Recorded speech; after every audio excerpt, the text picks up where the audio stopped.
There has been a lot of talk about the free trade agreement between India and Australia. Put it in the easy words for our audience. The technical name is ECTA, ECTA. Indus ECTA, Economic Cooperation and Trade Agreement. But I'm told that already trade has seen a major increase in 2023. Trade with South Australia and India had already doubled. Fundamentals are in place. The base has already been set. Discussions already take place on all these subjects and many more. But I think one seminal moment really was Prime Minister Modi coming here in Sydney and meeting the diaspora. I was privileged to be there at that time. It gives me goosebumps even today. Number of postings you must have had during your tenure of around 40 years or so. What do you cherish the most? Well, I've been 35 and a half years in the foreign service. Lovely. I have had the privilege of serving in China, in Pakistan, and in Afghanistan. Finishing your tenure here in Australia, what next? My wife and I plan to settle down in Chandigarh. So let us see what the future might hold for me. I'm retiring and settling in Chandigarh.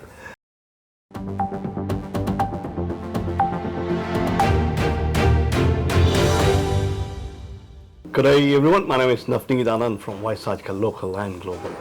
Today here in Sydney, I am with a gentleman, Mr. Manpreet Vohra, High Commissioner to Australia from India. Manpreet ji, welcome to the show. Thank you. Namaskar.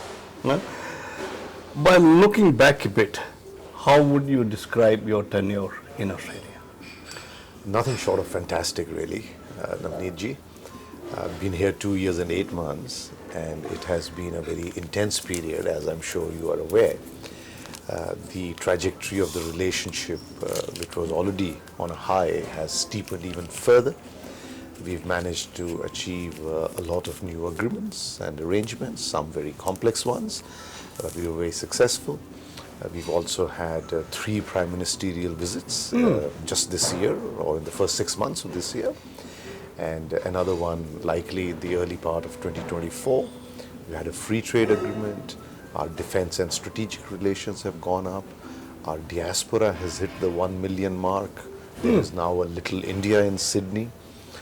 So there have been a lot of successes in the relationship, and I'm very honored and privileged to have been a part of that journey. Well, there was a very heavy traffic during your tenure. I think Indian PM Modi visits Australia, and then there were 30 ministerial visits between the two countries as well. Take us through the efforts that were made by the High Commission to make this happen. Well, it's not just the High Commission, it's teamwork, the team back in India, not just the Ministry of External Affairs, but also the other line ministries concerned with various subjects, and of course the various departments and officials and ministers here in Australia. The relationship is now so friendly, and there is so much trust now building between the two countries that the conversations come easy. The cooperation is extremely cordial, and therefore that helps evolve the agenda. It helps put a very fruitful visit together, in this case multiple visits that you have referred to. So a lot of effort goes into that, but it is a big team effort, and I'm grateful to everybody. Well, I could see even the Australian Prime Minister Anthony Albanese has visited India twice in a very short span of time. Yes, indeed. He was there in March for his first visit, and then again in September. The March visit was a state visit, bilateral. The September visit, of course, was for the G20 summit, but that allowed so many discussions between the two prime ministers. They have, of course, met, I think, 5 other times besides these 2 visits that you are referring to. One, of course, being in Sydney when Prime Minister Modi ji came here in May. Talking about the community engagement, how do you divide your time, giving a balance to your diplomatic duties and on top having all these community engagements? How do you juggle? Well, I would say that as High Commissioner, the community engagement is also a part of my diplomatic role. And yes, one has to find time for everything. So I did have to keep long hours, and I did have to travel frequently. But that's part of the job, part of the role, and I was very happy to put in that effort. There has been a lot of talk about the free trade agreement between India and Australia. If as a layman, I come and ask you if you can put it in the easy words for our audience. Right. Well, the technical name is ECTA, ECTA. Indus ECTA, Economic Cooperation and Trade Agreement, loosely called a Free Trade Agreement. We signed this in April 2021, which was under the previous Australian government, the LNP government, led by Prime Minister Scott Morrison. And soon after that, there were elections over here, and the new government of Prime Minister Albanese piloted that agreement through Parliament so that we secured ratification, and it entered into force on the 29th of December last year. So we are nearing the end of first full year of trade under ECTA, under the FTA. It's often called an interim agreement, but actually it's a very substantive one. Because a very large percentage of tariff lines, I'm talking of the high 80s and the high 90s in both directions, of tariff lines are already covered, and the trade is now happening with the zero duty. So that has meant that the businesses on both sides, importers and exporters on both sides, have benefited. I am told, we are of course yet to receive full year figures, but I am told that already trade has seen a major increase in 2023. Just the other day we heard a minister of the South Australian government say that trade with South Australia and India had already doubled. So it's been a fairly seminal year for trade, because it's the first year under the Free Trade Agreement. I'm confident that our trade will grow even further. Hope sustains life. I wish this to go further for the long leaps. Thank you. India and Australia has so many common interests and goals. Talking about the bilateral relations, we talk about defense, cybersecurity, space cooperation, etc., etc., etc. So where will it go further from here? Well, only in an upward direction. Because the fundamentals are in place, the base has already been set, discussions already take place on all these subjects and many more. The agencies and departments are in touch with each other already. There are practical issues and possible agreements and joint efforts already under discussion, and I'm sure all of them will see fruition before long. Any other areas that have been identified for the mutual growth? Well, you've just talked about a few of them. Critical minerals, right, and renewable energy and energy transition. This is a huge area with massive possibilities. We hope to be able to build end-to-end supply chains between India and Australia that will benefit businesses and the country and our future security in both directions. India has been #1 student market for Australia. While we can see there's a benefit for the Indian students as well as the Australian economy, what is the Indian government going to get the benefit out of it? Well, a better educated, better trained, better experienced workforce is good for us. Even when they are overseas, they acquire skills, they acquire experience, which can be beneficial whenever they might come back to India. Certainly, the capital that they generate often leads to businesses being established in India by them. So we look at it as a brain gain, not as a brain drain. I do agree to a certain extent, when we say that Indian can be taken out of India, but India cannot be taken out of an Indian for the rest of the life as well. That should never happen anyway, and I'm glad it doesn't. Going back to the start, what would be your everlasting memory here in Australia? Several, actually. I wish I could pinpoint any one, but it's a long list of very, very solid memories, very satisfying memories that I shall cherish all my life.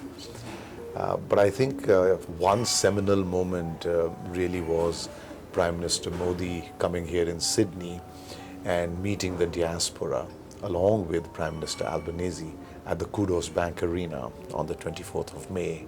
I think, Navneet, you might remember the atmosphere on that particular evening, the absolutely electric energy in the stadium over there. I was privileged to be there at that time, and it even gives me goosebumps even today when I think of that particular evening. I think that is one very important and seminal memory that I shall carry with me. Well, number of postings you must have had during your tenure of around 40 years or so. What do you cherish the most being in the diplomatic positions? Doesn't have to be Australia, it could be any of the postings that you have had. Well, I've been 35 and a half years in the Foreign Service, and ending it now on the 31st of December. And I have served in 10 countries, this being the last one. I've also served in every continent in the world. I've been very fortunate to get a very wide range of experience, particularly in the neighborhood. I have had the privilege of serving in China, in Pakistan, and in Afghanistan.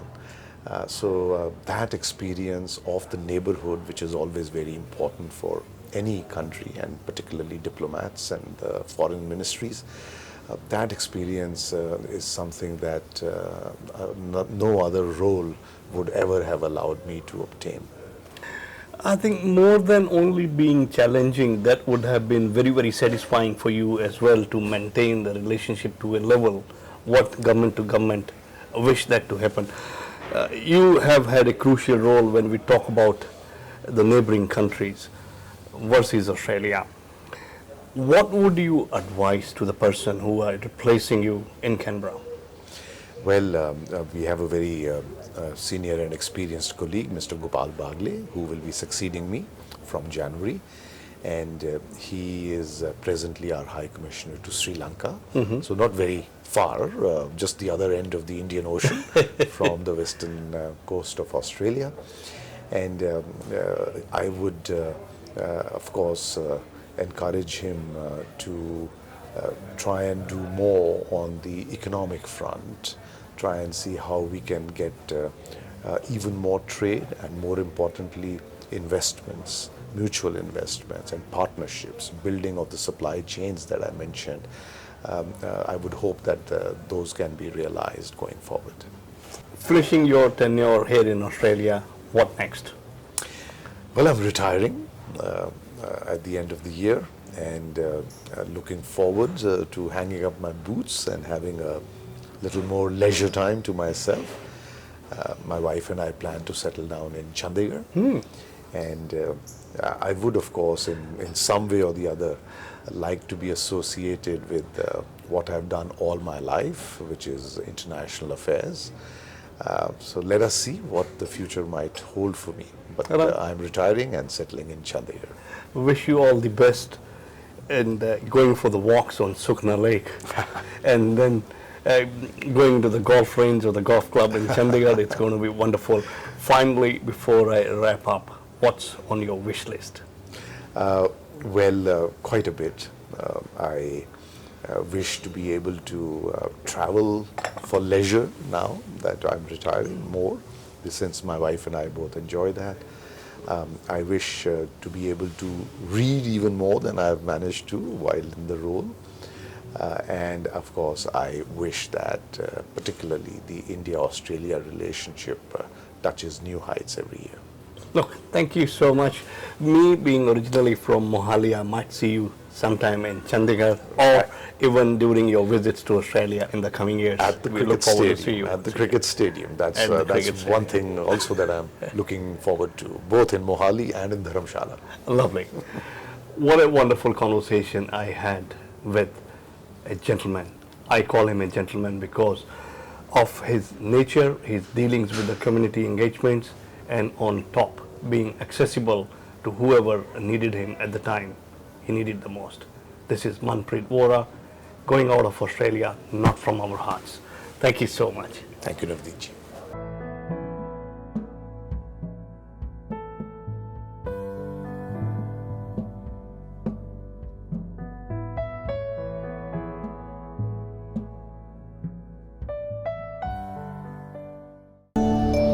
mighty times.